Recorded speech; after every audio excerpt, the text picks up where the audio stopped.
Advocate Dharmendra Chavan या YouTube चॅनलला subscribe करायला विसरू नका, तसेच बेल आयकॉनलाही क्लिक करा।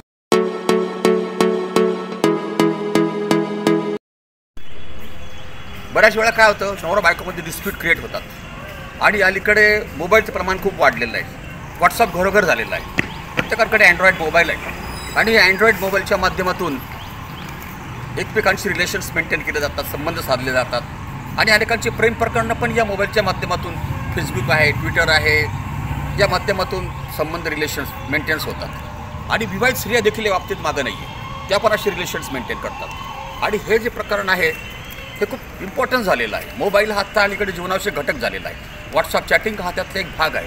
फेसबुकवर अनेकांचे प्रेम संबंध होतात, ते पुढे लग्न करतात, असंच एक प्रकरण आता आपल्याकडे झालेलं आहे। ते प्रकरण उच्च न्यायालयापर्यंत गेलेलं आहे। पंजाब हरियाणा उच्च न्यायालयामध्ये न्यायाधीश हे उच्च न्यायालयात प्रकरण आलं, पंजाब हरियाणा न्यायालयाचं, उच्च न्यायालयाचं। बठिंडा इथे दोघं राहणार होते, पती पत्नी। त्यांनी घटस्फोटासाठी अर्ज केला होता पतीने आणि त्याला पत्नीपासून घटस्फोट पाहिजे होतं। त्यांनी पतीचे सगळे व्हॉट्सअप चॅटिंग जमा केले होते आणि हे चॅटिंग त्यांनी लोअर कोर्टात, खालच्या कोर्टात दाखल केले होते, तरी त्याला कोर्टाने घटस्फोट दिला नाही।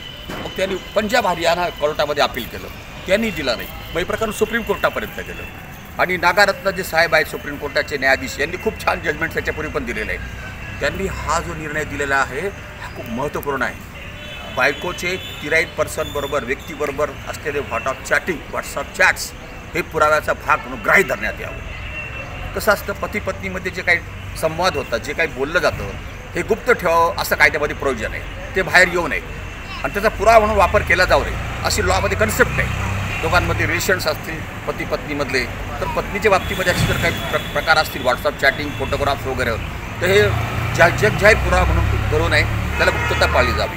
पण न्यायाधीश नागारत्नम यांनी जो निर्णय दिलेला आहे खूप महत्त्वपूर्ण निर्णय आहे। यापुढे कोणतीही पत्नी गुपचूप तिराईत व्यक्तीबरोबर जर व्हॉट्सअप चॅट करत असेल, फोटो पाठवत असेल, व्हिडिओ पाठवत असेल, तर ते पुरावा म्हणून ग्राह्य धरले जाणार आहे। हा खूप महत्त्वपूर्ण निर्णय आहे। धन्यवाद।